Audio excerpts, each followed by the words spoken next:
Estamos muy felices de recibirlos a todos el día de hoy porque es nuestro segundo panel de Enlazadas por los Derechos Humanos, intitulado Enlazadas por los Derechos a la Protección y la Sustentabilidad de los Ecosistemas.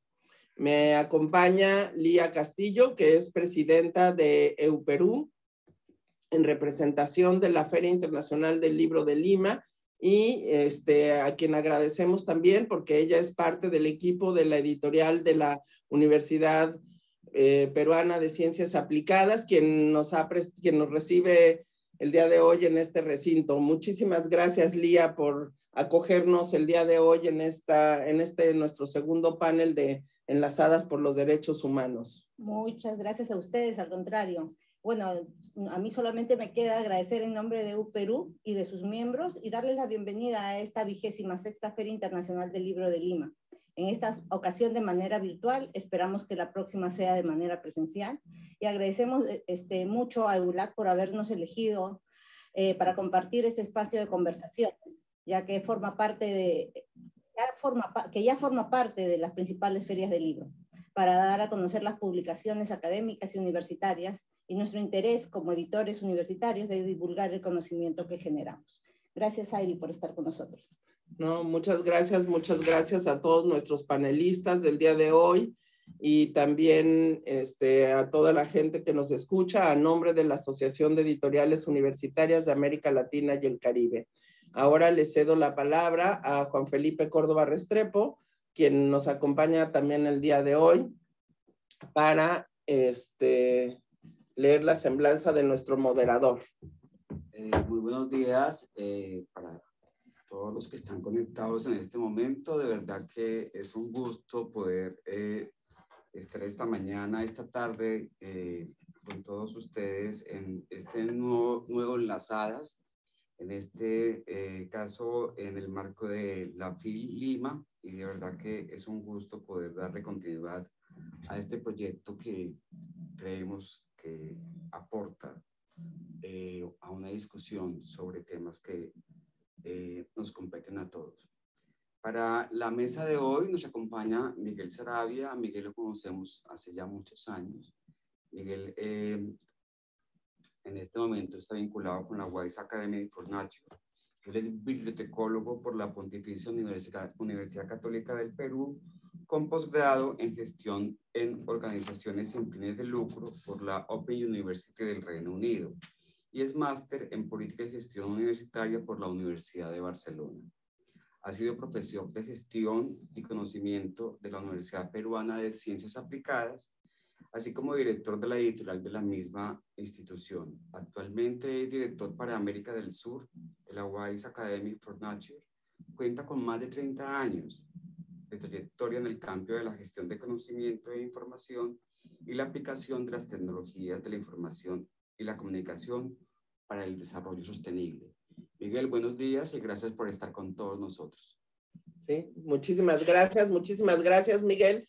Muchísimas gracias a todos nuestros ponentes, a Leila Inhofe, a Nicolás Cubi y a Leandro Ghiatti, con quienes los dejamos en este momento, pues, para oír las reflexiones. Ok, buenos días. Muchas gracias también por la invitación y por permitirme ser moderador de una conversación tan importante como esta, en el momento en el cual estamos en América Latina. Conversar sobre la protección del ambiente es un tema urgente. Estamos viviendo tiempos complejos, olas de calor en Europa, especies amenazadas, como la UICN nos recuerda permanentemente con su lista roja, incendios forestales que cada verano siguen acabando con la Amazonía, inundaciones que también han ocurrido aquí. Nos hace ver que esta relación compleja entre hombre y naturaleza tiene que ser repensada. Las editoriales universitarias no han sido ajenas a ese diálogo y por eso este nuevo Enlazadas trata de convocar a 3 especialistas que nos van a permitir, a partir de sus presentaciones, profundizar un poco más sobre estos temas, ¿no? Sobre cómo podemos avanzar en el tema de la protección, cómo podemos sensibilizarnos sobre un problema y cómo podemos nosotros, como ciudadanas y ciudadanos de este territorio, tener una relación más armoniosa con nuestro entorno natural. Para tener esta conversación, tenemos a tres destacados especialistas. Quiero presentarlos ahora y luego invitarlos a que compartan sus reflexiones con nosotros. En primer lugar, quiero presentar a Leila Imhoff. Leila de la Universidad Católica de Córdoba. Leila es doctora en Ciencias Agropecuarias, con especialidad en mejoramiento de especies nativas con fines ornamentales y con formación en ingeniería agrónoma. Actualmente es investigadora del CONICET, profesora de la Universidad Católica de Córdoba y directora de proyectos de investigación del Laboratorio de Recursos Genéticos y Sustentabilidad Bioclimáticas. Es experta en temas de mejoramiento genético, bioclimática, recursos genéticos nativos, techos verdes y bajo mantenimiento. Por otro lado, nos acompaña también Nicolás Cubi, de Flaxo, Ecuador. Nicolás es doctor en Historia de la Ciencia por la Universidad Autónoma de Barcelona. Es profesor investigador en el Departamento de Antropología, Historia y Humanidades de Flaxo, Ecuador, donde coordina el doctorado en Historia de los Andes. Realiza investigaciones interdisciplinarias en el marco de epistemologías socioambientales, alrededor del pensamiento evolucionista, historia y sociología de la ciencia, historia ambiental en los Andes, cambio climático y ecología urbana. Participó como autor líder en el 6º informe de evaluación del panel intergubernamental de expertos en cambio climático, publicado hace unos meses en este mismo año, en el año 2022. Finalmente, nos acompaña también Leandro Luis Giatti. Él es de la Universidad de Sao Paulo. Leandro es doctor en salud pública por la Universidad de Sao Paulo, con especialización en salud ambiental y licenciado en ciencias biológicas por la Universidad San Judas Tadeo. Actualmente es profesor de la Facultad de Salud Pública de la Universidad de Sao Paulo y profesor de distintos programas y proyectos relacionados con salud pública y sostenibilidad, con énfasis en salud ambiental. Sus investigaciones se centran en temas como indicadores de sostenibilidad ambiental y sanitaria, saneamiento, ciencia postnormal, nexo agua, energía, alimentación, promoción de la salud y gobernanza socioambiental y sanitaria. Como verán, tenemos no solamente destacados y destacadas investigadoras, sino que con enfoques que son complementarios. Quiero empezar dándole la palabra a Leandro.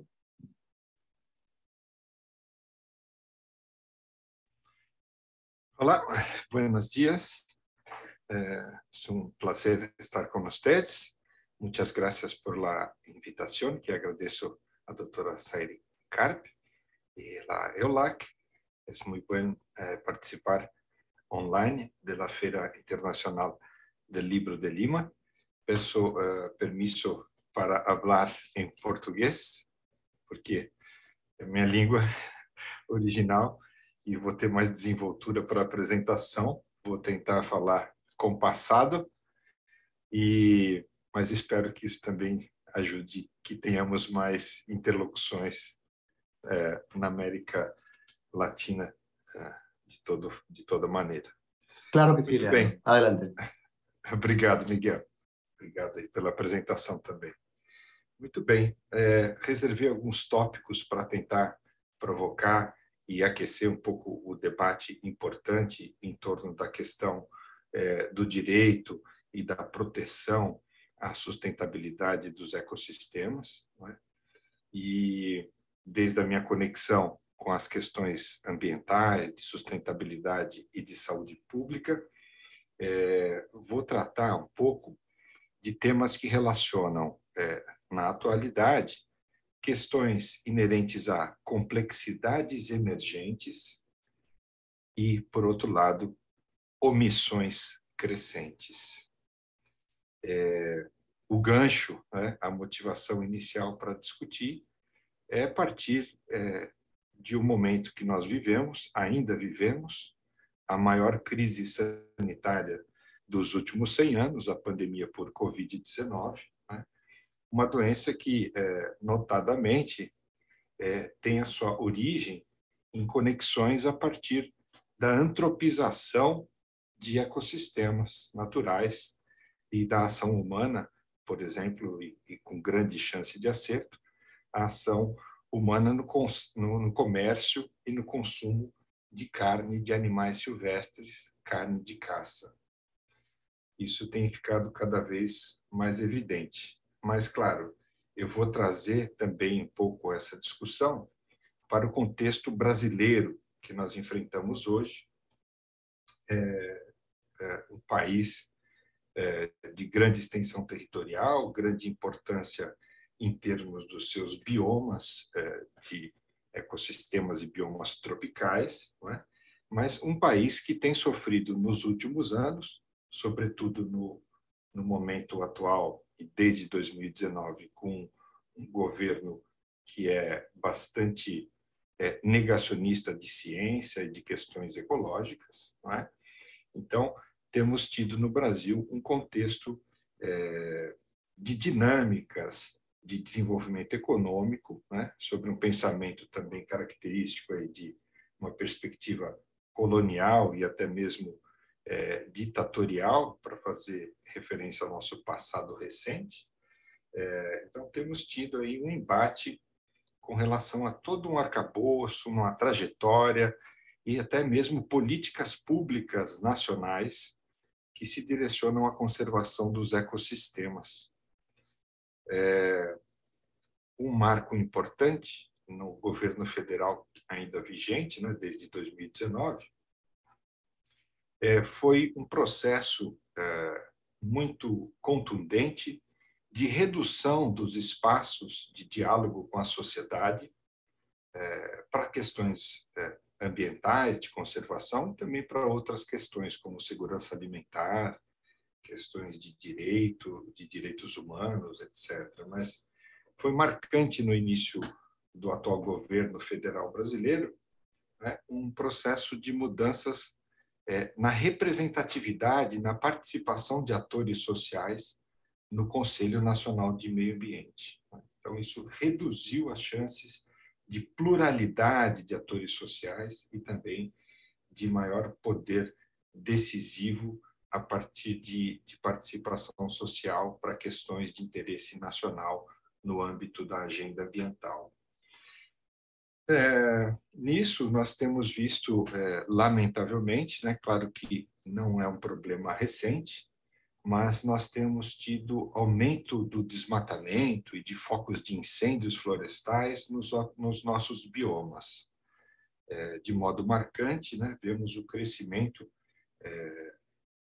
desses impactos ambientais na Amazônia, né, uma biorregião que ocupa cerca de 60% do território brasileiro, mas também no bioma Cerrado, né, e também no Pantanal ou na Mata Atlântica. Então, diferentes regiões, diferentes biomas brasileiros, mas uma tendência de aumento das pressões e impactos e degradação dos mesmos. Por outro lado, no âmbito federal, temos acompanhado a redução das ações de comando e controle ambiental, como pela notável característica de aumento de desmatamento em áreas protegidas, invasões de terras indígenas e crimes ambientais, e redução da aplicação de multas ambientais, ou seja, isso e mais outras evidências, mostrando um contexto no Brasil de desmantelamento do aparato institucional de Estado voltado ao meio ambiente. Com isso também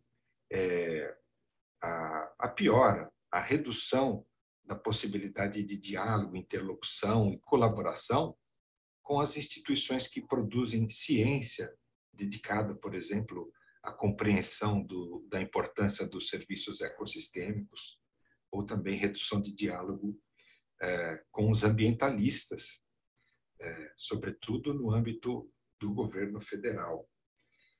Bem, claro que esses problemas não surgiram agora, mas temos tido aí uma exacerbação dos mesmos de maneira muito preocupante. Mas isso, de certa forma, também remete, por exemplo, à história de ocupação e de ciclos de desenvolvimento para a Amazônia brasileira, que é uma história de projetos de desenvolvimento setoriais e colocados de maneira impositiva, focando determinados ciclos econômicos, né? Já há tempos, né, temos tido no Brasil a ascensão da importância do papel do agronegócio, né? E esse agronegócio se expande também, por exemplo, para o bioma Amazônia, de uma maneira muito agressiva hoje e com pouca perspectiva de controle e de justiça para o caso dessa expansão quando praticada na forma de crimes ambientais, crimes que sim são previstos na nossa legislação federal. Mas temos, portanto, pegando e continuando com esse exemplo emblemático da Amazônia brasileira, uma relação aí de exacerbação de conflitos de interesse entre a agenda de desenvolvimento econômico e a conservação dos atributos dos ecossistemas. Da mesma forma, temos visto claramente, e isso amplamente noticiado no exterior, temos visto também as ameaças às terras indígenas, que, em geral, no Brasil, são os territórios de maior conservação dos atributos mais elementares dos ecossistemas naturais. Nesse sentido, cabe menção ao assassinato, né, do indigenista Bruno Pereira e de um jornalista do The Guardian, ambos cruelmente atacados e assassinados no estado do Amazonas há pouco tempo atrás, mostrando que temos tido no Brasil, na verdade, muito espaço para atividades ilegais e pouco espaço para defesa de interesses do Estado. Mas cabe também nessa reflexão, então, trazer um paralelo entre a gestão da Covid e também essas questões inerentes ao avanço da degradação sobre a Amazônia. Temos tido no contexto brasileiro também nessa mesma direção das atitudes e posturas, sobretudo do governo federal, temos tido clara posição de negacionismo científico, estratégia de militarização das instituições públicas responsáveis pelas políticas de Estado, tanto no âmbito da preservação dos ecossistemas, das unidades de conservação, da proteção às terras indígenas e também na saúde. O Ministério da Saúde brasileiro foi intensamente militarizado e a maior parte, ou pelo menos partes mais críticas de acometimento e mortalidade por Covid, desde 2020 até 2021, a gestão do Ministério da Saúde no Brasil foi feita por um general da ativa do Exército Brasileiro, uma pessoa que não tinha experiência anterior no campo da saúde. Seria possível falar muito sobre as questões inerentes aos desmandos, equívocos na gestão da Covid no Brasil, que lamentamos muito, mas elas são situações fortemente marcadas, novamente, pelo negacionismo científico, pelo uso e indicação de medicamentos sem comprovação de eficácia, a disseminação de desinformação, discursos e resistência contra as vacinas, que essa sim tem sido as principais respostas exitosas para a proteção do povo brasileiro e, em geral, um projeto de divisionismo da sociedade fortemente marcado pela forma como a extrema-direita tem dominado o contexto de hiperconectividade digital, explorando uma situação de infodemia, de excesso de informação digital, que informação essa que em excesso dificulta a resolução de problemas, mas tudo isso, evidentemente, em claro paralelo entre a gestão da Covid no Brasil e também a conservação dos nossos biomas. Então, da mesma forma, temos visto a disseminação de discursos que minimalizam, ignoram, desprezam o avanço, por exemplo, do desmatamento na Amazônia, no Cerrado, no Pantanal, na Mata Atlântica, enfim. Agora, já chegando para as partes mais conclusivas do raciocínio, no que eu falei inicialmente de uma perspectiva de complexidades emergentes, vou citar um texto de uma autora que se chama Catherine Hirschfeld, que ela publicou num periódico em 2021 um paper discutindo questão inerente ao antropoceno, essa fase de transformações que nós passamos, né, em escala planetária. E a autora Catherine Hirschfeld fala de uma dupla insurgência com relação à emergência de doenças infecciosas associadas aos impactos nos ecossistemas. Então, é muito bem conhecido pela epidemiologia que muitas doenças emergentes, elas simplesmente transbordam dos ecossistemas naturais. E isso ocorre de maneira mais intensa, ou melhor, o risco desse fenômeno acontecer é muito maior quando nós temos exacerbação do processo de antropização desses ecossistemas.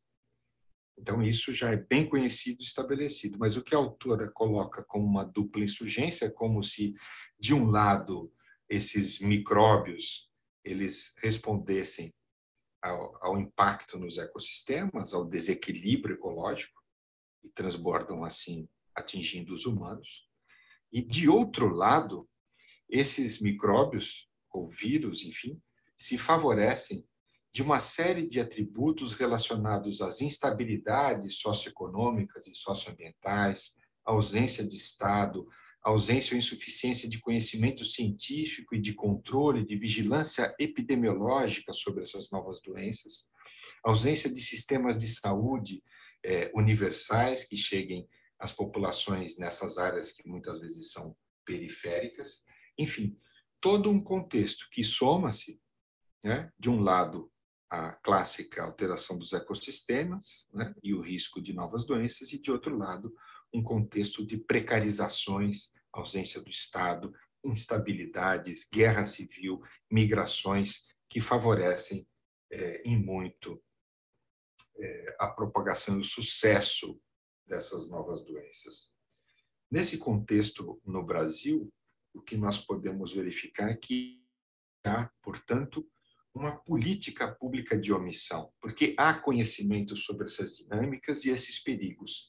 Há conhecimento sobre a importância dos serviços ecossistêmicos, até mesmo para o setor agrícola brasileiro, né? Por exemplo, a Amazônia produz as chuvas que vão cair na maior parte das terras agricultáveis do Brasil. Então, há conhecimento sobre isso, sobre o risco de novas doenças, etc. Então, um governo que se direciona por uma ideia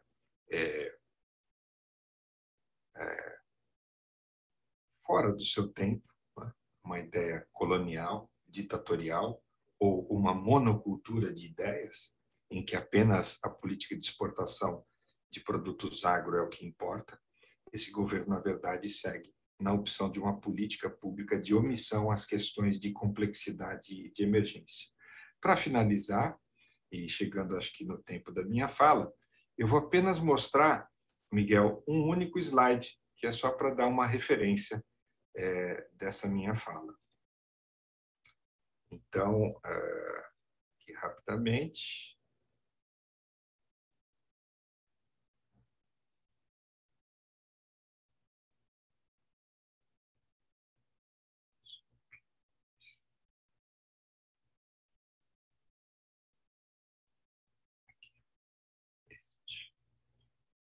Ok.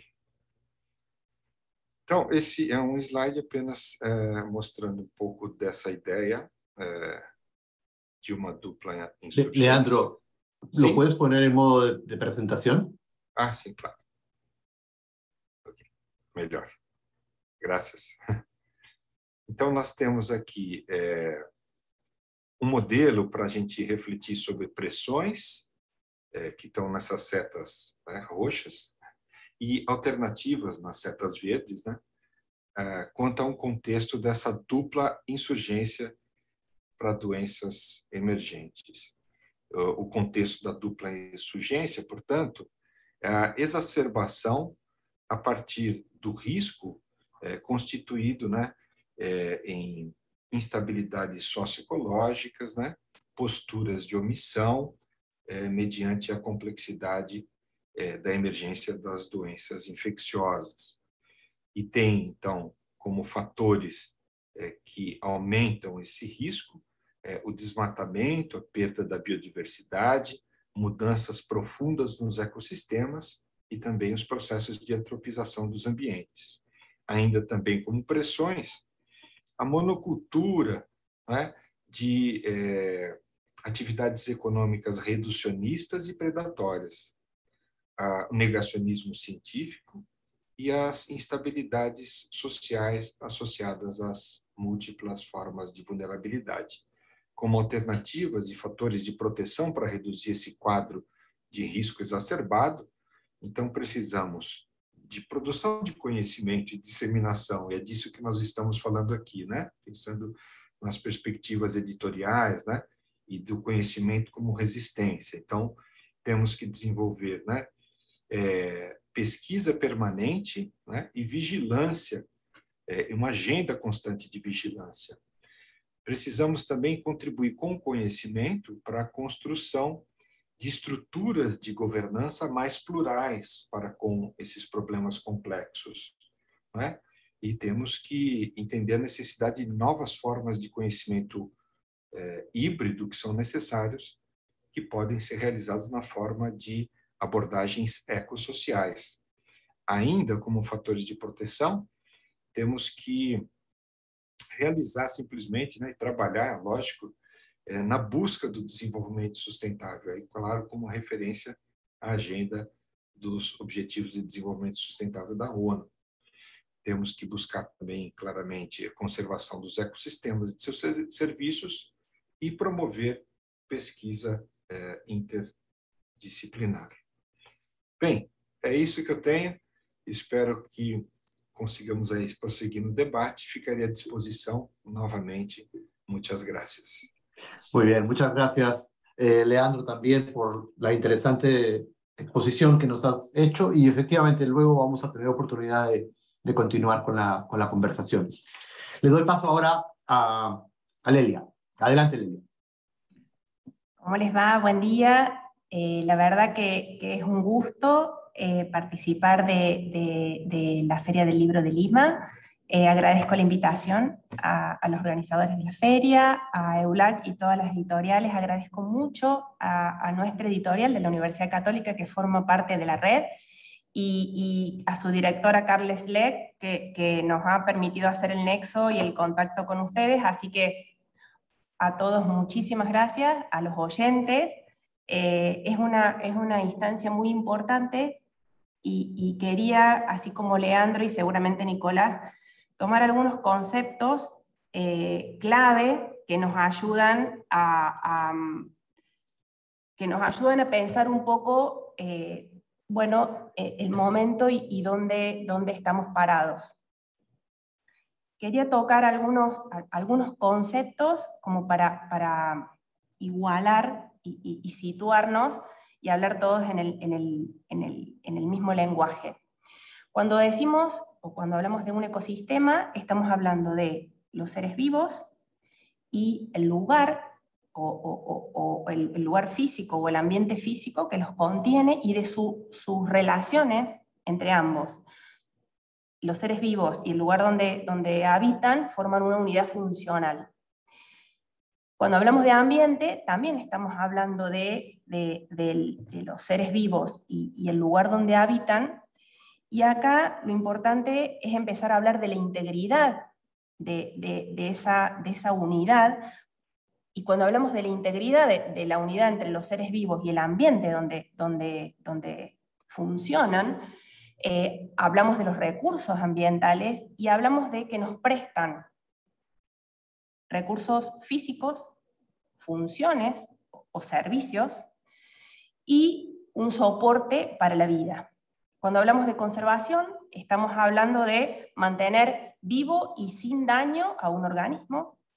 Cuando hablamos de la diversidad biológica, hablamos de una variedad de los organismos, o la cantidad, la variedad y la variabilidad de los organismos.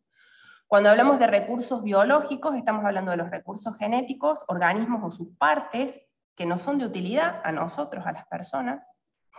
Y acá en ese punto empezamos a tomar dimensión, o el mundo empieza a tomar dimensión, en la conferencia de Estocolmo, y empezamos a hablar de la conservación, empezamos a agregarle el componente social, y después, ya unos años más tarde, cuando empezamos con Brundtland, se empieza a difundir el término de sustentabilidad.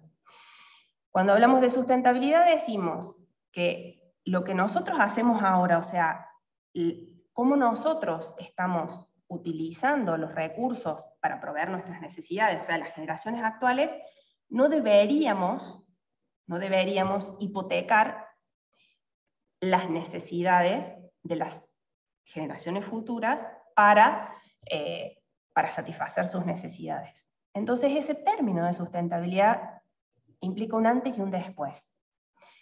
A través o después de la sustentabilidad, el mundo empieza a hablar de la diversidad biológica, y hay muchos acuerdos y tratados, pero el punto neurálgico es el que se da en el Convenio de la Biodiversidad Biológica en 1992, que trata de la conservación de la diversidad, de el uso sustentable de la biodiversidad, y de cómo podemos acceder a la misma y a los beneficios que nos brinda de manera sustentable. Y en ese acceso y la participación justa y equitativa de los beneficios de la biodiversidad hacia nosotros, estamos acá tocando ya el protocolo de Nagoya, que se da justamente en la ciudad de Nagoya 6 años más tarde, y cierra o termina de explicitar, tomando el Convenio de la Biodiversidad, las normas para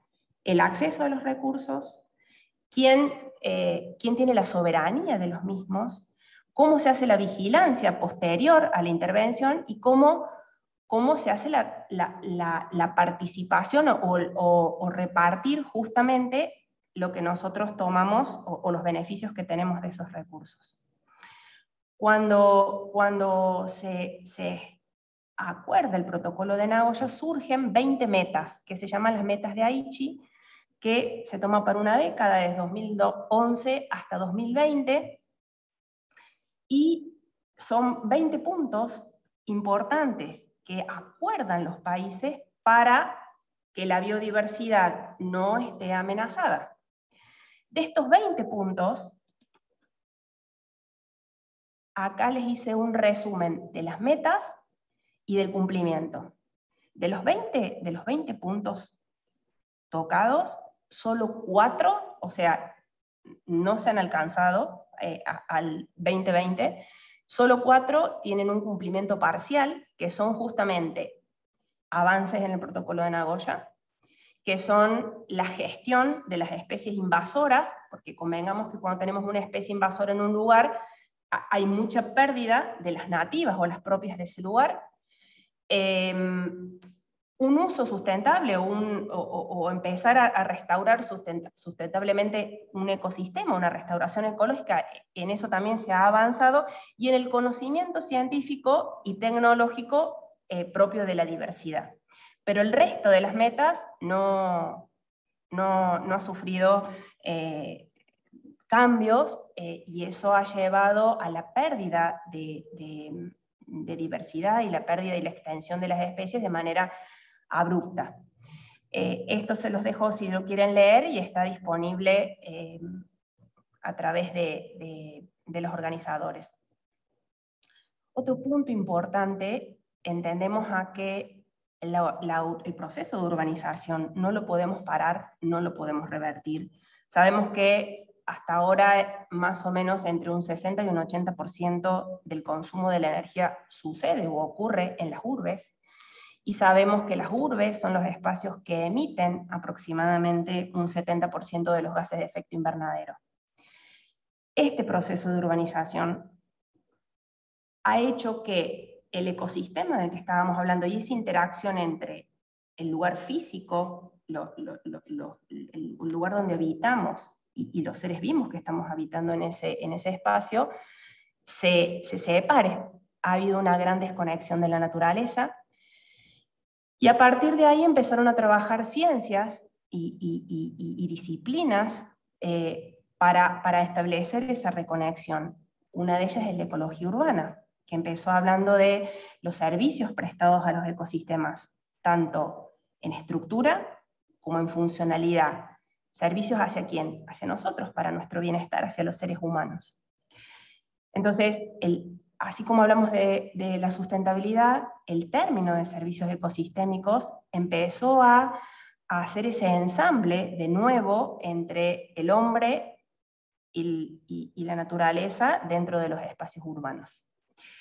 Sabemos que las ciudades son resilientes cuando pueden dar respuesta, es decir, cuando pueden sobrevivir, cuando pueden responder o adaptarse, y cuando pueden crecer en medio de eventos o de presiones que suceden en la naturaleza. Y una de las herramientas fundamentales para que las ciudades sean resilientes, o los espacios urbanos donde nosotros vivimos seamos resilientes, es la infraestructura verde urbana. Son la red interconectada de los espacios verdes y lo que llamamos espacios azules, como ríos, lagos o cualquier otro curso de agua que esté cerca o dentro de los espacios urbanos. Ese aumento de resiliencia que nos brinda la infraestructura verde urbana es porque esta infraestructura nos está proveyendo o nos está dando servicios ecosistémicos. El secuestro de carbono, la regulación del clima, la regulación de los flujos de agua, conservación de la biodiversidad y demás. Para eso hace falta una planificación y una inversión, obviamente políticas públicas, que organicen esa red interconectada de los espacios verdes y azules.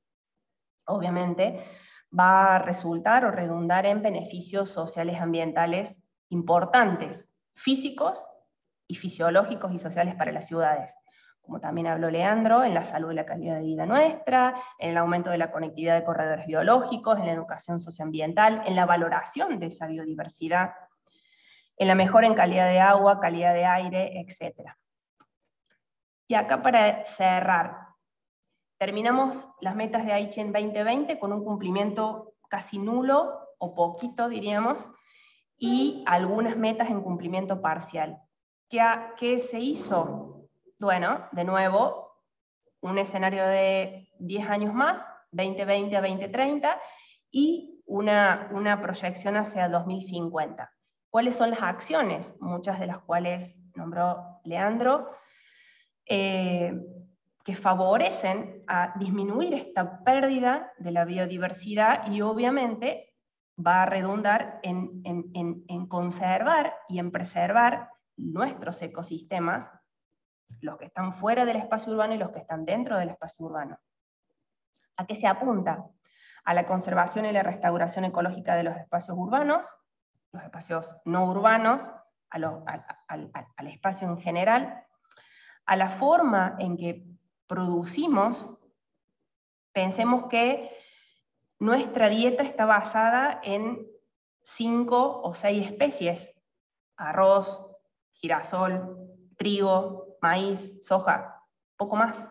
O sea, tenemos que cambiar nuestra forma de consumir. ¿Qué consumimos? A ampliar, porque si solamente demandamos estos cultivos, caemos en la producción solo de esos cultivos. Si ampliamos nuestra dieta, si ampliamos la forma que consumimos, el no desperdiciar, porque también ahí estamos generando contaminantes, estamos generando residuos, contaminantes, emisiones y demás. Entonces, la producción sostenible, ¿cómo producimos? ¿Cómo consumimos nosotros, cada uno de nosotros? Reducir los impulsores que atentan contra la biodiversidad o la sostenibilidad de los ecosistemas. ¿Cuáles son esos impulsores? La contaminación, la sobreexplotación, la deforestación, el presionar los ecosistemas marinos que forman parte de ese equilibrio. Obviamente la acción sobre el cambio climático y todo lo que eso implica, que seguramente va a Nicolás a explicar un poco más.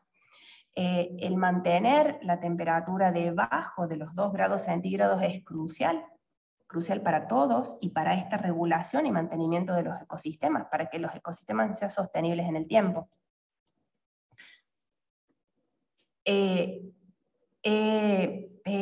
Además de todo lo que uno va leyendo, conociendo dentro de su propia disciplina, investigado un poco que está disponible para ustedes todos los catálogos que brinda EULAC y toda la Asociación de Editoriales de América Latina, y realmente primero tengo que felicitarlos porque es vastísimo la cantidad de publicaciones. Hay que valorar el trabajo de las editoriales, del libro, de la comunicación, de que nosotros, los que generamos conocimientos, o los que lo podemos transferir, tengamos la herramienta para llegar a los que leen, a los que lo necesitan, y nosotros también necesitamos del conocimiento, así que este espacio también es importante para eso, para comunicar a alguien que tiene que decir algo y a alguien que tiene que leerlo, o que necesita leerlo y escuchar. Bueno, es importante la valoración de este nexo. Lo publicado en este tema es vastísimo, tenemos desde gestión del territorio, gestión ambiental, educación ambiental, la parte de contaminación, hay también la parte del acuerdo de Escazú, que es una herramienta muy nueva que implica cómo los países participamos dentro de las decisiones ambientales y de esto de todos poder conocer lo que está sucediendo al respecto, todos poder consultar, todos podemos decir y opinar y trabajar en pos de que eso funcione bien. Que veo algunas aristas de vacancia que nos falta aportar esto, ¿no? De lo que implica la biodiversidad. Si bien hay mucho publicado sobre la producción sostenible, sobre el consumo sostenible, bueno, crear las herramientas o cómo podemos profundizar en estas herramientas para la producción sostenible, para generar espacios urbanos resilientes, para cómo podemos... hay un cuello de botella que yo veo en este tiempo, que no nos hemos puesto de acuerdo en América Latina, y son las herramientas para medir los servicios ecosistémicos que están prestando los ecosistemas. A lo mejor podemos medir un servicio ecosistémico hoy, y a lo mejor hacemos una intervención a favor de ese ecosistema, y tenemos que medirla, tenemos que medir ese impacto, o al revés, hay una intervención del hombre, y decimos, bueno, ¿qué tanto se perdió de esos servicios ecosistemas, de los servicios ecosistémicos? Y bueno, esas herramientas de medición falta terminar de aunar criterios, sobre todo en América Latina. Es importante que nos pusiéramos, o que nos pongamos todos al servicio y a disposición para generar esos espacios y publicar en este sentido. Así que, bueno, agradecerles, y siempre a disposición no solo de los oyentes, de las editoriales, y bueno, de los demás disertantes y las personas que podamos generar nexos y seguir trabajando en este sentido. Muchas gracias, Lelia, por tu presentación. Vamos a tener oportunidad ahora en unos minutos de volver a conversar sobre algunos de los temas que has señalado. Quiero dar paso sin demora a Nicolás. Perdón, sí, Nicolás, está bien. Adelante. Muchas gracias. Buen día, un saludo cordial. Para mí un honor haber sido invitado a participar en la Feria del Libro de Lima, aunque sea de manera virtual. Es siempre grato poder compartir estos espacios.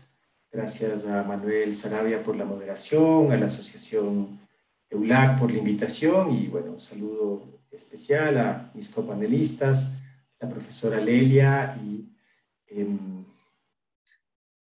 el profesor Leandro. Ok, entonces, a mí me invitaron a participar en la Feria del Libro por este libro. Está un poco desenfocado, me acabo de dar cuenta que aquí. por este libro que publiqué hace poco, hace un par de meses, que se llama Historia Ambiental y Ecología Urbana para Quito. Lo publicó la editorial de Flaxo Ecuador y Avia Yala. Y bueno, es una obra en la que intento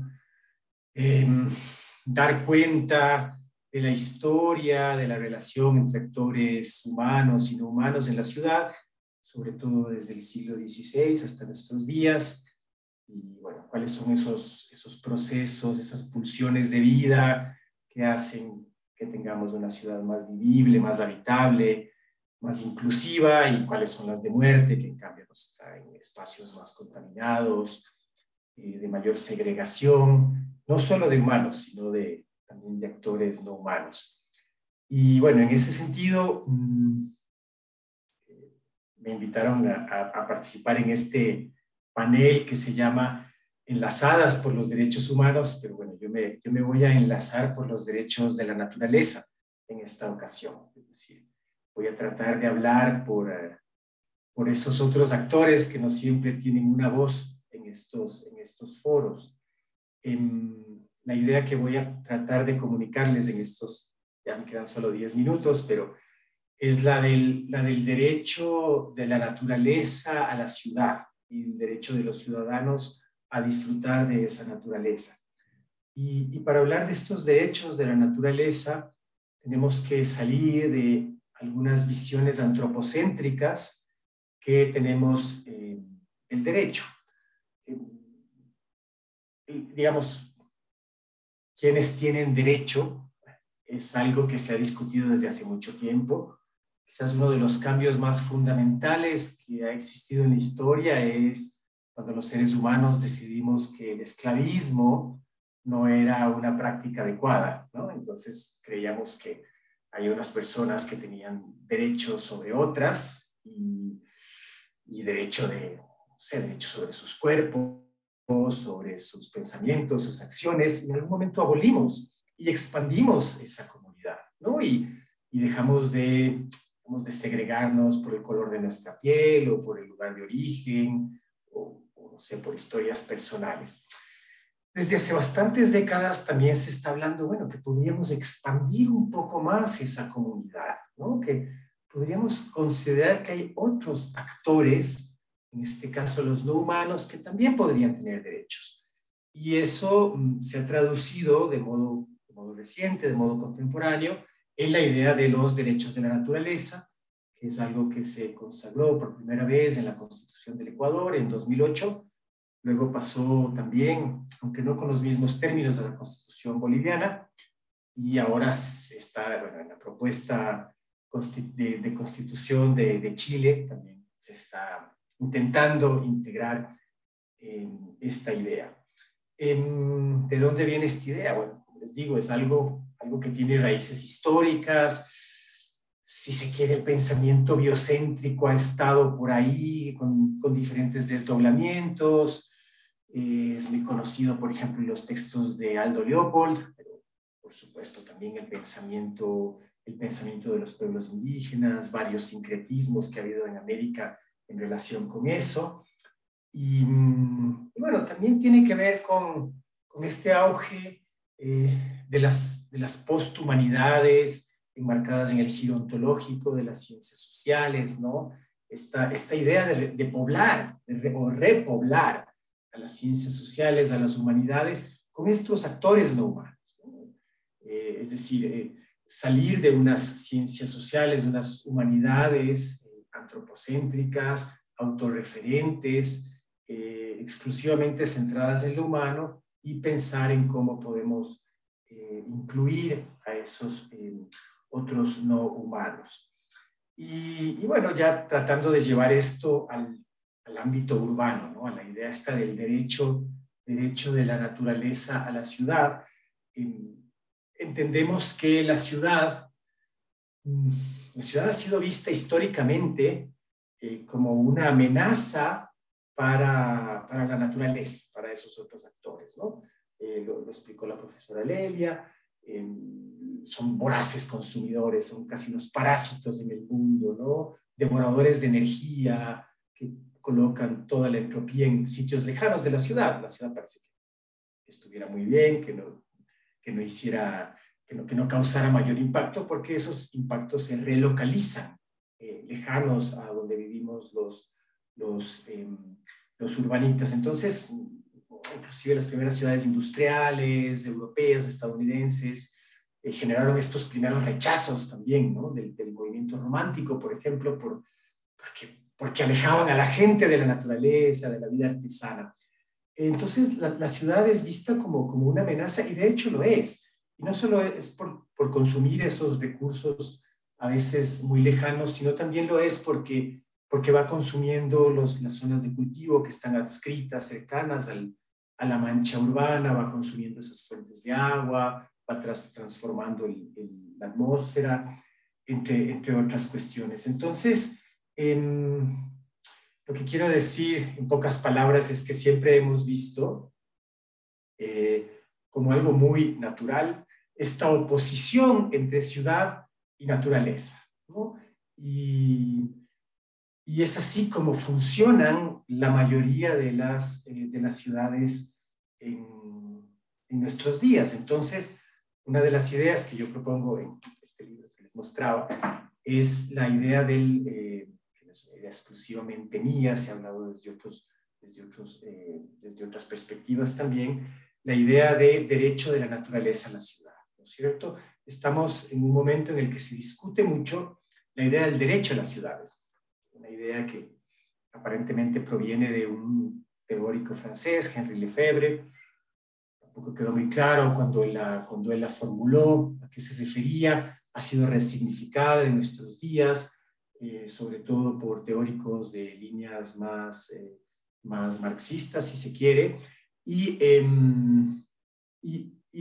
esta idea del derecho a la ciudad es como, bueno, todas las personas tenemos este derecho de participar de la vida urbana, de los servicios, sí, de las conversaciones, de la socialidad, de todo lo que provee el vivir densamente aglomerados, ¿no? Pero no nos hemos preocupado mucho de esos no humanos en el espacio urbano, ¿no? Y de pensar que también las aves, las plantas, los cursos de agua, los insectos, tienen derecho de participar de esa ciudad. Y que eso a su vez garantiza una mejor calidad de vida para nosotros, porque garantiza nuestro propio derecho, que ese sí está consagrado en más constituciones de la América Latina, que es el derecho de las personas a vivir en un ambiente sano. Entonces, hay varias estrategias, me parece que la profesora Lelia también nos mostró algunas al final, ¿no? De cómo lograr incluir a estos otros actores en nuestra vida comunitaria, ¿no? Cómo hacerlos parte de nuestra sociedad, digamos, de esta sociedad que es más allá de lo humano, ¿no? De estas familias que no son solo constituidas por personas. Aquí, por supuesto, siempre surge la complejidad de quién puede hablar por la naturaleza, ¿no? Y qué es lo que la naturaleza quisiera decir como actor de nuestra sociedad. Aquí en Ecuador ya Han habido algunas resoluciones del Tribunal Constitucional sobre asuntos de ríos, de bosques, ¿no? Que han impedido ciertos procesos extractivistas y destructivos, pero todavía no hemos llegado a los espacios urbanos. Es decir, todavía estamos pensando mucho en esos espacios silvestres, donde hay una biodiversidad mucho mejor conservada. Ahora, ok, ¿cómo hacemos entonces para construir estas ciudades? A ver, no quiero parecer aquí que estoy dando recetas o dando direcciones unívocas, porque las ciudades también son sistemas muy singulares, ¿no? Cada ciudad es muy especial, muy única y responde a procesos muy locales, ¿no? Es una de las cualidades que tienen las ciudades. Pero ¿cómo pasar a una ciudad biocéntrica, ¿no? ¿Cómo salir de esta ciudad antropocéntrica, de este pensamiento centrado en lo humano, hacia algo, hacia un espacio mucho más biocéntrico, que no implica quitar a los seres humanos, ¿no? El biocentrismo no es que borra a los seres humanos, simplemente nos coloca en una situación mucho más simétrica con esos otros no humanos, entendiendo que de esa simetría salimos todos más beneficiados, ¿no? Si alguien tiene dudas sobre eso, miren cómo estamos ahora por la asimetría que hay en nuestra relación con lo no humano, ¿no? Estamos con procesos de profundas transformaciones socioambientales que nos regresan de mala manera. El profesor Leandro habló, por ejemplo, del asunto de la COVID, ¿no? Esa mala relación con lo no humano como nos tiene. Entonces, bueno, hay varias y no me queda mucho tiempo, así que voy a decir unas poquitas, muy rápido. Una es desde nuestro lenguaje, ¿no? Desde cómo significamos a esa otredad, ¿no? Y por ejemplo, hay algunos lenguajes como el de los servicios ambientales, que a veces nos toca usarlos porque están en los... Un momento más, ok.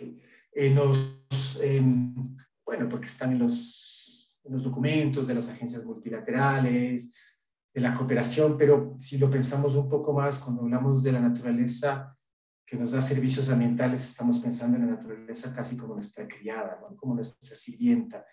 Y eso es una visión profundamente antropocéntrica. Ahora, ¿nos sirve? Sí, nos sirve, porque a veces podemos confluir desde ese antropocentrismo con el biocentrismo y estaríamos, de todas formas, haciendo una coalición que se opone a, por ejemplo, lo que explicaba el profesor Leandro, ¿no? A esta forma de pensar que no le interesa la naturaleza ni desde una perspectiva antropocéntrica, ni desde una perspectiva biocéntrica, ¿no? Pero dentro de la intención de cambio también el pensar cómo modificar ese lenguaje puede ser importante. Por supuesto, necesitamos ciudades más planificadas. Tenemos procesos de segregación social, espacial muy grandes. Aquí en Quito, por ejemplo, es lo que trabajo en mi libro. Tenemos mucho tráfico de tierras, actores que en realidad no están interesados en el derecho a la ciudad, sino en su lucro personal, pero que usan estas ideas para justificar tomas de tierras, lotizaciones informales que casi no dejan ni un metro cuadrado para esos no humanos, ¿no? Ni para un árbol, ni para una planta, peor para animales. Tenemos que pensar en una ciudad más planificada, por lo tanto, planificada desde la gente, pero planificada desde esta perspectiva biocéntrica, es decir, que no solo sea para la gente, ¿no? Salir de esa desregulación, que es algo parecido a lo que explicaba el profesor Leandro sobre la Amazonía, ¿no? Salir de esa falta de cuidado hacia ese otro que es la naturaleza, que podría dejar de ser un otro y comenzar a ser un nuestro. Bien, nada más pensar en esta posibilidad de transformaciones profundas, ya que la Feria del Libro está siendo en Lima, recordar que las ciudades verdes, esas ciudades biocéntricas han existido en el pasado. Machu Picchu es una de esas ciudades, ¿no? La ciudad verde, agrícola, con un lindo manejo de las terrazas, del agua, Pachacuti, ¿no? Ese gran urbanista del pasado, ¿no? Fue quien la pensó, igual que esa reforma tan bonita de Cusco. La sabiduría ambiental no es algo que estamos descubriendo ahora, es algo que ha existido. Estamos en algunos casos redescubriendo. Y bueno, redescubrir esa sabiduría ambiental implica, en más de un sentido, resituarnos, repensarnos, resignificarnos y resignificar a ese otro, ¿no? A ese otro actor o esos otros actores no humanos. Eso, bueno, muchas gracias por su atención. Muchas gracias, Nicolás. Ha sido muy interesante también poder escucharte. Quiero invitar también ahora a Lelia y a Leandro que se nos unan. Comenzando un poco por lo último que tú has señalado, ¿no? Lima es una ciudad que siempre se dice es una ciudad de espaldas al mar, ¿no? Y es bien curioso. Lima no es verde, Lima es la segunda ciudad más grande en el medio de un desierto, después del Cairo, y siempre tenemos este problema, ¿no? De hacer Lima verde significa hacer un uso irracional del escaso recurso que tenemos, que es el recurso de agua. Y eso es un debate bien interesante. Pero yo quería proponerles, a partir de lo que ustedes han dicho, 3 cosas, para que podamos reflexionar un poco tomando lo que ustedes han dicho. Para mí hay un tema central en esta relación entre la gente y la naturaleza, que tiene que ver con la gobernanza. Por un lado lo han abordado Leandro cuando nos habla de esta política de omisión, ¿no? Desde lo federal se ha desmantelado un andamiaje que complejiza el tema de la gestión ambiental en una zona tan crítica como la Amazonía. Y ustedes han señalado, por otro lado, Lelia, Nicolás, la importancia de lo urbano, que también tiene su propio mecanismo de gobernanza. Entonces quisiera que rápidamente, cada uno va a tener como 5 minutos por el tiempo que nos queda, abordar eso, pero quería mencionar otros 2 temas. Uno que me surge a partir de lo que escuchaba de Nicolás, es el tema de los riesgos, ¿no? Tú mencionabas el ejemplo de Quito. Quito es una ciudad que también tiene un tema con la gestión de los riesgos, las avenidas, cómo nosotros hemos ido urbanizando áreas donde las lluvias hacen que se vengan avenidas, acá le decimos huaicos, y que hacen inhabitable las zonas. Entonces, esta ocupación del territorio tiene que tener también un enfoque de gestión de riesgo, y me gustaría escuchar un poco su reflexión sobre eso. Y termino con otro punto que me quedó muy marcado, es esto que mencionabas tú, Leandro, del conocimiento como resistencia. Estando en el marco de una feria de libro, en el marco de las editoriales universitarias, eso me parece que es fundamental. Avanzar en el tema de construir conocimiento, para llenar vacíos de conocimiento, pero también para hacer llegar ese conocimiento a quienes toman decisiones y a quienes, como nosotros, ciudadanas y ciudadanos, tenemos que cambiar nuestra manera de hacer las cosas. Entonces, los dejo a cada uno con 5 minutos o con 8 minutos ya para comentar estos temas que les he señalado. Comenzamos por Leandro, si te parece. Eu quero agradecer também e cumprimentar os colegas Nicolás e Nélia. E por supuesto. E sugerir que a gente mude a rodada agora, começando por um deles, para fazer diferente da primeira rodada.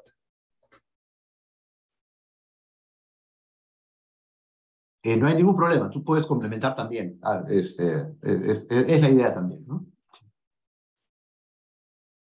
Podemos empezar al revés si quieren. O Lelia, si quieres. Adelante. Dale, Nico, dale vos. Arca vos. Ok. Bueno, quizás el primer comentario de Miguel, ¿no? Lima, la ciudad verde, la ciudad que vive de espaldas al desierto, al mar, ¿no? Pensar, bueno, ¿cuál fue el problema allí? ¿cuál fue el problema de sabiduría ambiental? Lima tiene esos bellísimos parques, ¿no? Pero con unas especies vegetales que requieren mucha agua. O sea, en algún momento se quiso construir una naturaleza que no se correspondía con las condiciones ambientales. Y claro, para mantener esos bellísimos parques que hay en Lima, se necesita mucha agua, ¿no?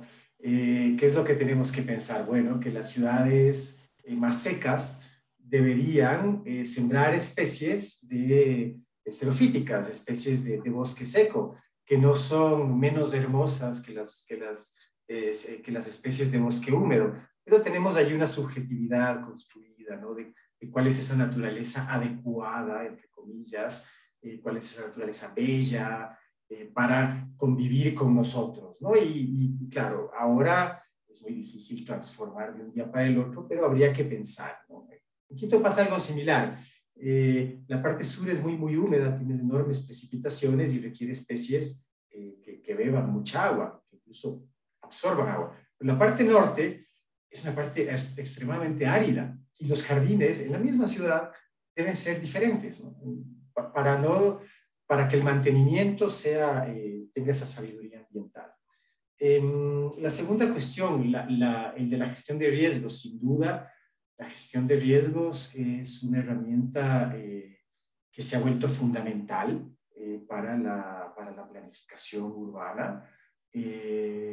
Es como muchas otras herramientas de gobernanza, y ahí podemos empatarlo con lo otro con la otra pregunta que hacías, resistida, ¿no es cierto? Porque si bien desde ciertas perspectivas podemos entender que hay un riesgo material, real, si baja el aluvión, si hay una erupción volcánica, si hay un terremoto, mismo si existen pandemias y que necesitamos más espacios o espacios con otras características para la gente.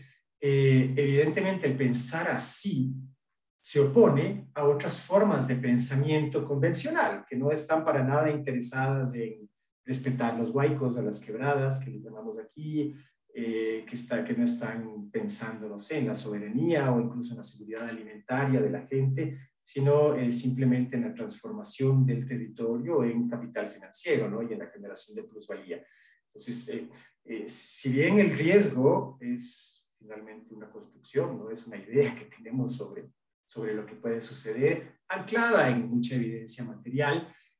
Al mismo tiempo, cuando se hacen intervenciones en el territorio bajo la idea de gestión de riesgos, existen muchas resistencias, ¿no? Existen digamos, personas que dicen, no, esto es una invención para sacarnos de este lugar porque tenemos nuestra casita, no importa que tengan una montaña encima que se pueda caer en cualquier momento, ¿no? Hay un apego al territorio muy fuerte, y eso, digamos, aquí lo llamamos aluviones, en otras ciudades son inundaciones, por ríos, en ciudades de llanura, etc.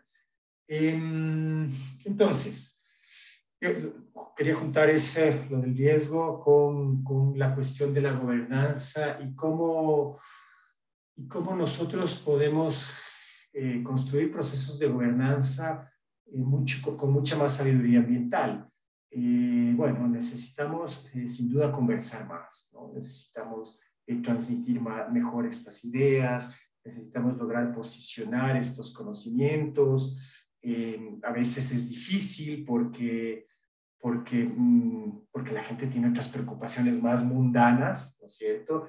Y porque, por ejemplo, yo ahora estoy diciendo una de las mayores amenazas a este derecho de la naturaleza en la ciudad son los asentamientos informales o las tomas de tierras que se hacen de cualquier manera, haciendo además a las personas que participan de esos procesos más subalternas, más segregadas. Al mismo tiempo, cuando vemos las elecciones municipales, gana el candidato que ofrece más legalizaciones, ¿no? Porque hay unas personas que tienen una necesidad de que se tomaron la tierra, a veces no pueden salir de su casa porque se la quitan, ¿no? Y tienen que quedarse cuidando, y lo que quieren es un papel que les diga esto es mío, esta es mi propiedad. Es interesante porque es procesos de privatización de la tierra, ¿no? Pero a veces se sostienen en otros marcos. Entonces, es muy complicado, se necesita trabajar mucho con estas personas, se necesita trabajar mucho con estos barrios, se necesita generar alternativas de agricultura urbana, de medios de vida que permitan a la gente entender el valor de esa naturaleza. Y yo también creo firmemente que hay que desurbanizar el mundo, o sea que una de las formas es dar alternativas en el campo. En Ecuador cada vez es más difícil porque Ecuador es de los países el país más densamente poblado de América del Sur, ¿no? Es muy pequeño, con una enorme población, pero sigue habiendo mucho terreno rural y siguen habiendo posibilidades en el campo, pero el campo también ha sido muy menospreciado, ¿no? También se construyen imaginarios de que el campo es pobre, de que ahí no hay oportunidades, y en más de un sentido los estados también han descuidado esos espacios, ¿no? Los han convertido en enclaves extractivos, en zonas de sacrificio. Entonces, procesos de educación, procesos de comunicación, procesos de conversación, pulsos de vida, ¿no? Pulsos regenerativos, generación de oportunidades que puedan oponerse a esos discursos más populistas, si se quiere, que son los que llevan más bien a la muerte de la naturaleza, ¿no? Porque se asientan en cosas que a la gente le parecen más necesarias, más inmediatas en su día a día. Está ahí, por ahora. Gracias. Dale, Lelia. Bien, bueno. Igual que le pasa a ustedes, nos pasa acá en Córdoba. Córdoba es una ciudad semiárida, y la verdad que de los años que tengo como profesión, más de 20 y tantos, es que estamos en este cambio de paradigma. Acá tenemos, a ver, coincide con que los paisajistas o la gente, los arquitectos que son los que incorporan un espacio verde en las ciudades, coincide con que están formados con paisajes o estaban formados con paisajes de Europa, donde generalmente, o América del Norte, donde como decía Nicolás, tienen acceso al agua. Entonces, si llueve, o si lo poquito que les falta para que la especie crezca es muy poco lo que hay que agregar, claro, traemos ese paisaje, esta planta, a nuestra zona, y no hay forma que crezca sola. Acá nosotros en Córdoba termina de llover en marzo y no llueve hasta octubre, noviembre. Como mínimo tenemos 6 o 7 meses que no cae un solo milímetro. Y después en el verano tenemos 700, 800 milímetros. Entonces coincide sequía en el invierno con heladas. También queremos poner una especie que crezca una palmera, por ejemplo, y en el verano que llueve, claro, es fácil porque crece, hace calor y demás. Entonces, no, es una cuestión cultural, porque lo que nosotros leemos, las imágenes que vemos, son esos jardines, no estamos acostumbrados a ver el pasto seco en el invierno, el pasto seco helado y sin agua. Estamos acostumbrados a ver el pasto verde. Entonces, ¿qué es normal en nuestras ciudades? Tener la manguera y la mamá, la abuela regando, y queda la manguera puesta, y ahí viene el concepto de huella hídrica, porque nosotros hablamos de huella de carbono y tenemos que hablar de huella hídrica, no lo tenemos internalizado. ¿Cuánta agua nos cuesta ese kilo de carne que vamos a tomar, ese huevo que vamos a usar para la comida, ese jardín que vamos a usar? ¿Cuánta agua nos cuesta? Sabemos que a su vez hay una asimetría. Bueno, hablamos de lo cultural y de lo que valorizamos estéticamente, y después tenemos que hablar de que hay una asimetría, y coincide los países, cuanto menos recursos, más subdesarrollo y demás, coincide con los que tenemos menor acceso al agua. No, en las ciudades, acá las ciudades más húmedas son las que se pueden cultivar más, o las regiones, ¿no es cierto? Y los lugares que son más secos o más semiáridos tienen menos recursos. Entonces se acentúa la brecha. Falta de agua, falta de recursos. A su vez, cuando tenemos una cierta disponibilidad, queremos copiar ese paisaje. Y y por eso en eso de que hablábamos de la introducción de la especie nativa, no es solamente introducir una especie nativa, sino el paisaje que implica eso. Entonces ahí hay toda una cuestión cultural que hay que introducir, hay que valorar el paisaje como está, que la planta tenga hojas. Acá en los pueblos a la gente le molesta la hoja, entonces quiere sacar el árbol en el invierno porque le molesta la hoja y quiere tener la sombra en el verano y no tenemos Entonces, esas cuestiones que parecen caseras, que forman parte del día a día, hacen parte a las decisiones, hacen parte a sostener o no un ser vivo. Cuando hablamos de ser vivo es la planta, la que tenemos cuando salimos de la casa. Entonces, si yo la quiero cuidar, bueno, así como nosotros tenemos nuestras cosas, la planta pierde hoja en el invierno. Entonces, a lo sumo la barreremos. Pero nos cuesta ese derecho que decía Nicolás de la planta y del animal, es igual que el nuestro. Y el cuidado es igual. Y los dos todos dependemos unos de otros. Cuando hablamos de la gobernanza, pienso lo mismo que Nico, y acá vuelvo a retomar lo del Acuerdo de Escazú, que pocos países en América han adherido y conforman. Y acá lo importante de que nosotros mismos seamos los que. ¿Y qué es lo que pasa? Y de nuevo las asimetrías. Cuando hablamos de los temas de una política pública que tiene que hacer para el ordenamiento territorial, para que haya, bueno, menor pérdida de biodiversidad, para las acciones contra el cambio climático, obviamente que son a nivel de países. Y obviamente que los países que más contaminan, que más emiten, que más pérdida de biodiversidad, son los que menos hacen.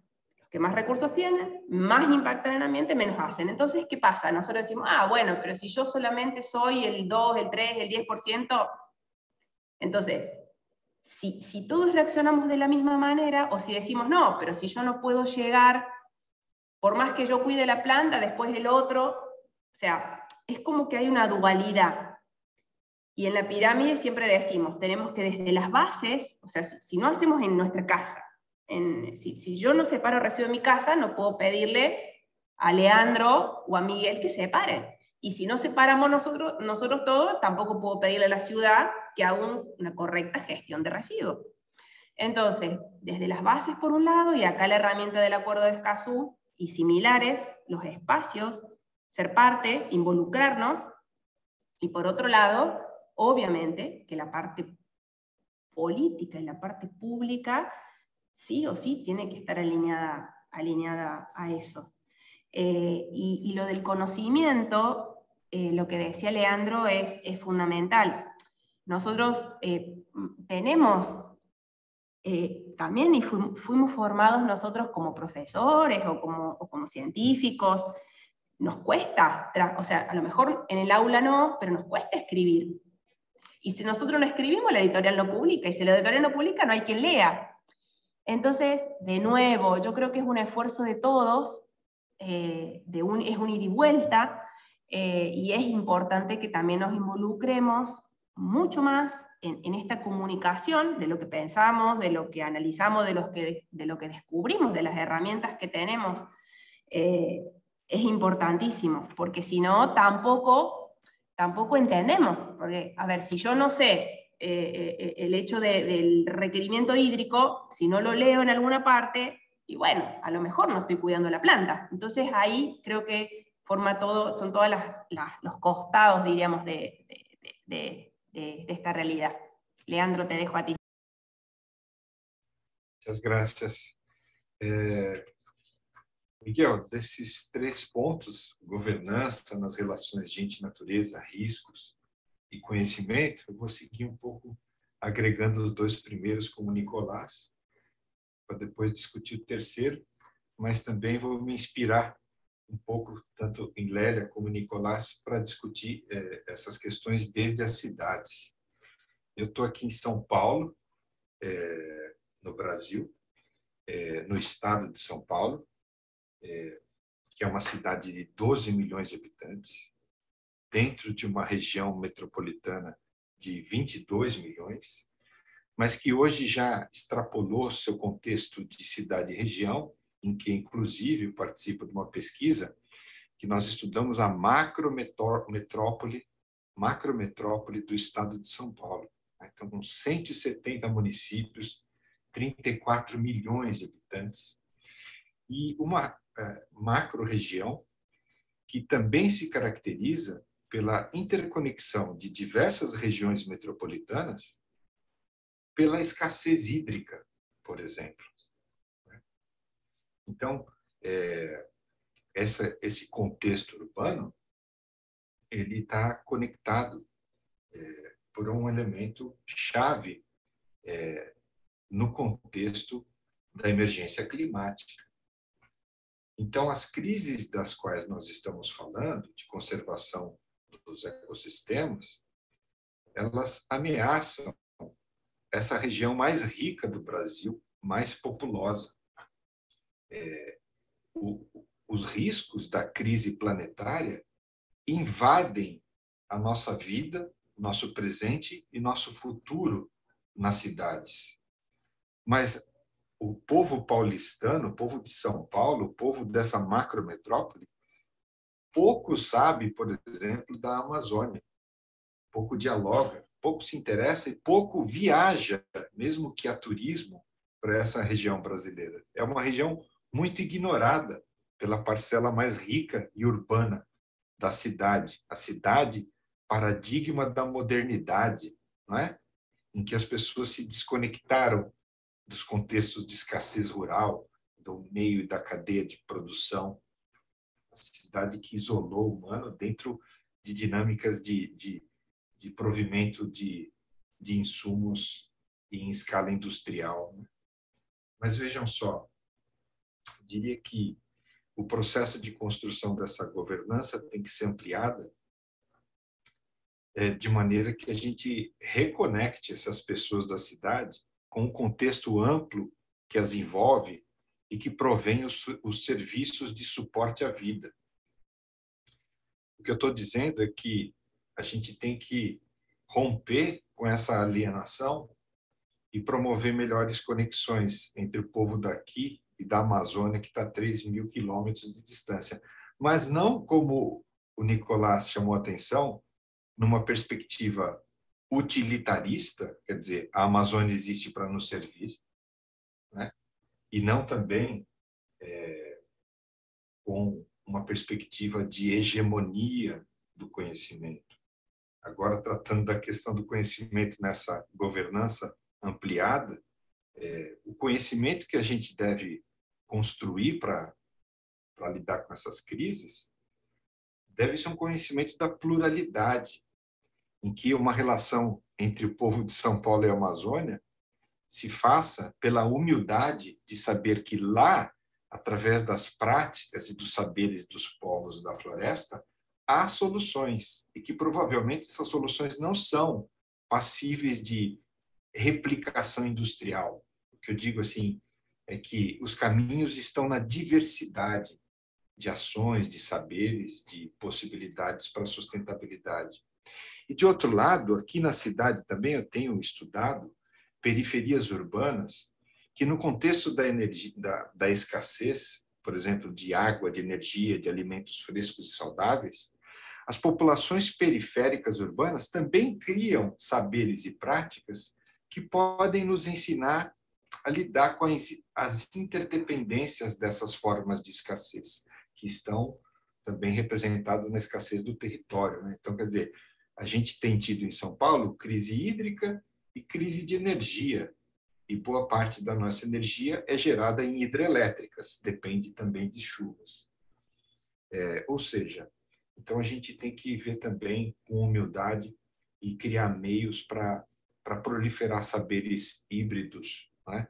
Contra-hegemônicos, plurais, diversos, e que deem significado para cada grupo social, para aquilo que a gente busca em termos de sustentabilidade. Acho que seriam mais ou menos essas as considerações. Obrigado pela provocação, Miguel. No, muchas gracias también a ustedes por compartir estos momentos con nosotros y sus reflexiones. Creo que estamos mucho mejor informados, con muchas más preocupaciones también de las que empezamos, pero también mucho más interesados en trabajar, en revertir estas situaciones. Muchas gracias, Leila, Nicolás, Leandro, por su participación, y le doy el pase ahora a Zairi para que pueda cerrar este panel de enlazadas. Buenos días. Muchas gracias, Miguel. Bueno, a nombre de la Asociación de Editoriales Universitarias de América Latina y el Caribe, queremos darle las gracias a Leila, a Leandro, a Nicolás, a Miguel, por compartirnos tan generosamente estos conocimientos que para nosotros es muy importante socializar, no solo con las comunidades universitarias de todas las, o sea, de las instituciones a la cual nosotros como editoriales pertenecemos, sino con la sociedad en general. Consideramos que que la circulación del conocimiento es algo muy importante, que necesitamos pues promover, que ustedes como bien lo dijeron, pues que estos saberes, que estos conocimientos circulen por toda América Latina, que conozcamos bien estos contextos, y por ello pues los invitamos a que entren, que revisen nuestro catálogo que hicimos sobre derechos humanos, que está en derechoshumanos.ulibros.com, y revisen también pues las diferentes actividades que tenemos en Enlazadas, que esta plática justamente es parte de este panel. Sí, la invitación es a que nos leamos, podamos seguir discutiendo, siempre que estamos en una mesa como esta que tuvimos hoy, gracias a Lelia, a Leandro, a Nicolás y a Miguel. Nos queda sobre la mesa la necesidad de seguir con estas mesas. Creo que los temas lo ameritan, el planeta lo necesita. Creo que debemos propiciar muchas más mesas de esta naturaleza, y con la excusa de nuestro catálogo temático, pues está servido para que todos sigamos en este ejercicio. Agradecemos de verdad esta discusión que realmente nos enriquece y creo que nos deja llenos de preguntas. Creo que lo que nos vamos es cargados de cuestionamientos y de continuar en la defensa por los derechos de la sustentabilidad. Sí. Muchísimas gracias. Muchas gracias. Gracias a todos los que nos acompañaron hoy. Un abrazo a todos. Hasta luego. Buen día.